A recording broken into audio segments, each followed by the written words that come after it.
ኤርሚያስ አስገዶም ወይም ኒፕሲ ሀስል ምን ብሎ ስለተናገረ ነበረ የተደረገው? ስለ ኒፕሲ ታሪክ ከማውራቴ በፊት እናንተ ሳጀስት ባረጋችሁ መሰረት ኢንስታግራም ከፍቻለሁ። ዩቲዩብም ገብታችሁ ሰብስክራይብ አድርጉልኝ።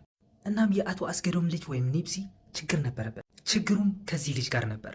ይህ ልጅ ስሙ ኤሪክ ሆልደር ነው፣ ወይም በስትሪት ስሙ ሻይቲ ከዝ ይባላል። እናም ከዕለታት አንድ ቀን በ2019 በፈረንጆች ኒፕሲ ዘማራቶን ከሚባለው የልብስ መሸጫ ሱቁ ከካውቦይ የሚባል ጓደኛው እያወራ ነበር። this is ካውቦይ። እናም በዛ ሰዓት ሻይቲ ከዝ ከቻሳ ይላል። ሻይቲ ከኒፕሲ ጋር ማውራት ይጀምራል። ኒፕሲ ለሻይቲ ምን ብሎ ኮንፍሮንት ያደርጉ? ለፖሊስ ሰነዳችን እየሸጥክ ነው ይለዋል። ምን? የምን ሰነድ? በሎስ አንጀለስ ውስጥ ክሪንሻው በሚባለው ሰፈር ሮሊንግ ሲክስቲስ የሚባሉ ጋንጎች አሉ። የክሪፕ አባሎች ናቸው። እናም ኒፕሲ በድሮ ህይወቱ የሮሊንግ ሲክስቲስ አባል ነበር፣ ይህ ልጅም ጭምር።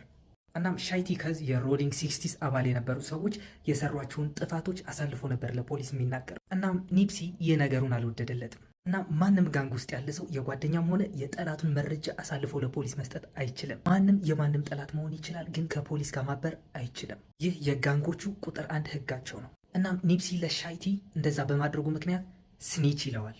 ስኒች የምትለዋን የእንግሊዝኛ ቃል በአማርኛ የሆነ ተመሳሳይ ፍቺ ሊያገኝላት አልቻልኩም። ፕሊዝ ኮመንት ላይ ያስቀምጡልኝ። ሻይቲም ጥሩ ነው እሺ ብሎ ይሄድና ከ10 ደቂቃ በኋላ ይመለሳል። ሻይቲ ሲመለስ ባዶ እጁን አልነበር የተመለሰው። 2 ሽጉጥ መጅረጥ አድርጎ በ2 እጁ አውጥቶ ኒፕሲ ላይ መተኮስ ይጀምራል። ኒፕሲ የዛን ጊዜ 10 ጊዜ በጥይት ይመታል። ኒፕሲ መሬት ላይ ከወደቀ በኋላ ሻይቲ ወደ ኒፕሲ ተጠግቶ ጭንቅላቱን በጥይት ይመታዋል። በእግሩም መልሶ ጭንቅላቱን ይመታዋል። ከዛ ሮጦ ያመልጣል። ሻይቲ ኒፕሲን ሾቶት ከጨረሰ በኋላ ወደ መኪና ይሮጣል። የመኪናዋ ሾፌርም ይቺ ነበረች። ይቺ ሴት ሊፍት የሚባለውን የራይድ አገልግሎት የሚሰጠውን ድርጅት ሾፌር ነበረች። ወደ ኒፕሲ ሲመጣም እሷ ነበረች ያመጣችው። ኒፕሲ ከሾቶ በኋላም ሲያመልጥ እሷ ነበረች ይዛው ሄደችው።